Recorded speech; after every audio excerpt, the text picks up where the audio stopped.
Okay, so big picture. Did Jesus come to create a world religion? Was that the big reveal? I have come that you might have good Sunday services and a healthy offering strategy and an effective Sunday school program, and that you could compete numerically with the other religious systems out there. Of course not. I'm being tongue-in-cheek. But if he didn't come to create a world religion, maybe he came simply to make men and women behave better. How's that working?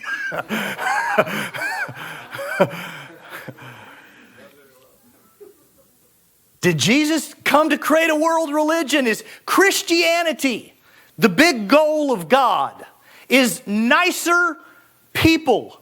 You know, you're in line and somebody cuts and you don't cuss them out because you're a Christian. We've really done it. You might even offer, hey, go ahead, take my place. I know you're in a hurry. But then when no one's looking and you're on the highway and they cut you off, that's a different story. I'm not a great bowler. Last time I bowled, I think I got 39. Painful. Bad bowlers, or the children of bad bowlers. You know, if you go bowling, they have those bumpers you can stick in the gutters, right? They have those bumpers you can stick in the gutters so that no matter how bad it is, boom, boom, boom, boom, the ball eventually gets down to the end and knocks a couple of pins down. You know, the kids, they have the little stand, and it's great for the kids. You set the ball up and you roll it down. Here's the problem with some of that, though. There's the challenge of the immediate goal and the ultimate goal.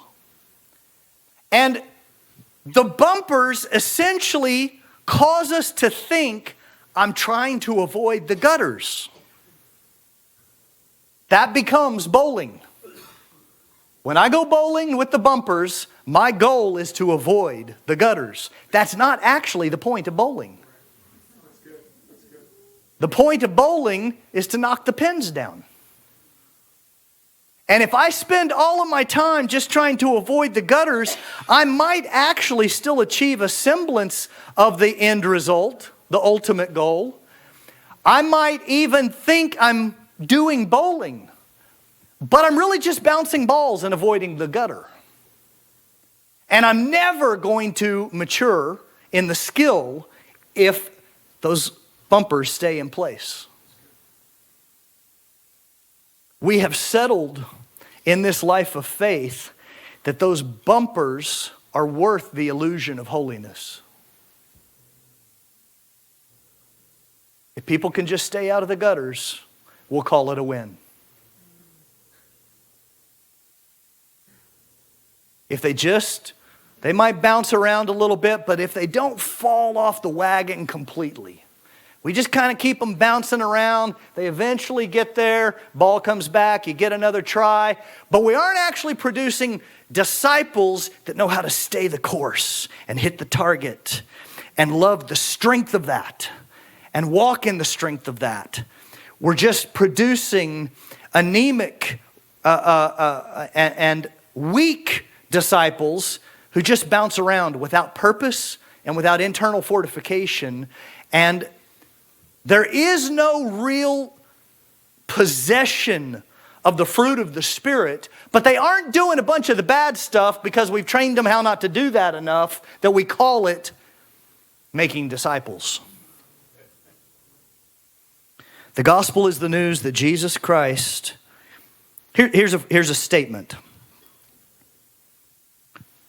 And I'm giving it away at the front end. This isn't the gospel.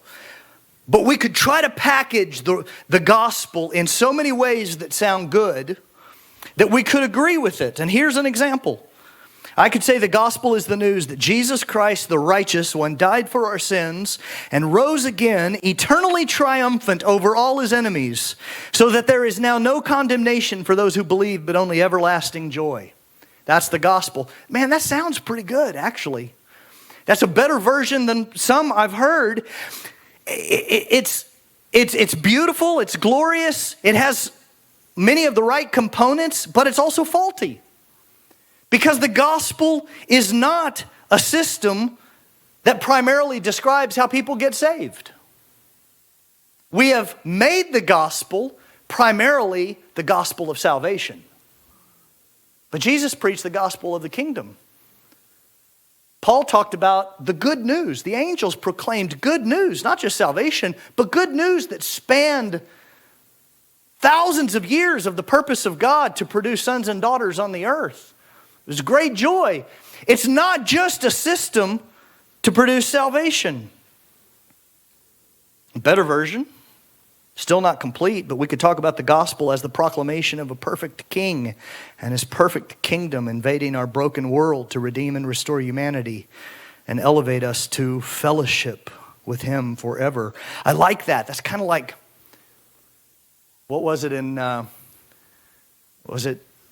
I don't know if it happened in World War II or if it was Korea and Vietnam, the radio-free broadcasts, where they would position ships off the coast of the oppressed nations that were subject to nothing but the propaganda of their nation, and they would broadcast over the radio messages of emancipation and liberation, and people would dial in secretly and hear the truth and the surrounded by lies. The gospel is the announcement. It's what began the story in Mark with the angels. Evangelion. A new emperor is in town. And he's the king above all kings, the Lord above all lords. The era he is initiating, the world he is inaugurating is better, more powerful, more hopeful than any version of the world has ever seen. And what he is about to do is so good, so deep, so powerful. And we're just, the message of the gospel is just like a shot across the bow into areas of darkness. The king is coming to rescue you. He's coming, and it's good news. That's good. I like that. But all of this, in terms of reclaiming the gospel, the problem is a matter of degrees. We can have 80% right. We can have 95% right. What about 99% right? I'm not striving for a perfection here because I think we all see through a glass dimly. But if you start at the equator and you get in a plane and you set off to fly one full circumference around the earth, starting at the equator, but you are 1 degree off of true east-west. In one circumnavigation of the globe, you will be 400 miles off the equator with just 1 degree. That's significant.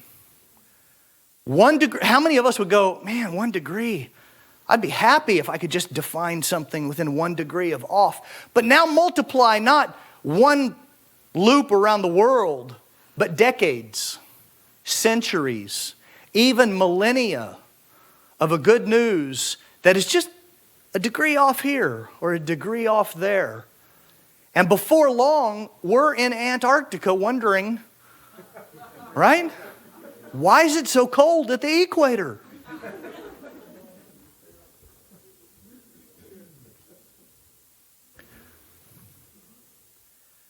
Over the course of these days, I hope us, in the grace of God, just inch by inch, degree by degree, my ambition in the Spirit is as simple as course correction.